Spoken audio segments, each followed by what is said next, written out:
The silence in the room was thicker than the fog outside my window. I straightened my tie, but the gesture felt hollow. For months now, I felt like I'm walking through a minefield of judgment, from the people whose acceptance I crave the most. By faith, God has been enabling me to do my obligations at work and at home graciously with comparable success.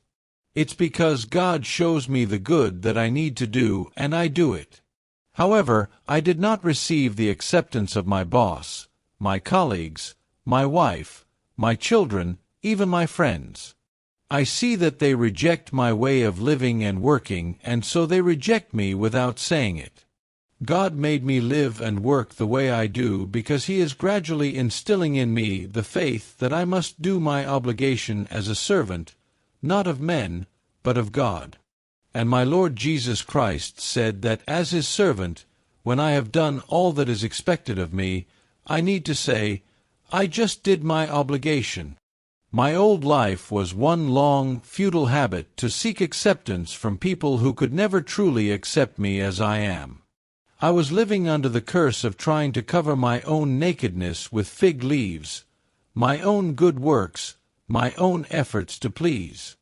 I was trying to pay a debt I couldn't afford, a debt of sin that led to certain death.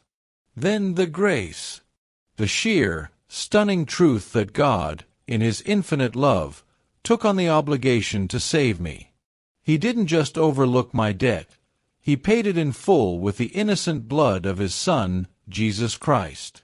That sacrifice, the one He made so I wouldn't have to face eternal rejection, that is the very definition of love and acceptance. He clothes me in His righteousness, and He brought me to life. I will never earn the acceptance I am craving for from anyone, even from my wife and family. And that's okay. Because I have a new obligation now, one born not out of fear of punishment, but out of overwhelming love for the one who accepted me when I was still His enemy. Go into all the world and proclaim the gospel, He commanded. I will do this obligation not by mere talk, but by living and working the way I now live as a true follower of Christ. My heart swells with a quiet certainty. I am a witness, and the Lord Jesus Himself is with me, working through me. The pain of rejection is still there, but it is dwarfed by the joy of my true calling. Woe to me if I do not preach the gospel. I am under a compulsion of love. Their acceptance doesn't define me. His unconditional and loving acceptance does.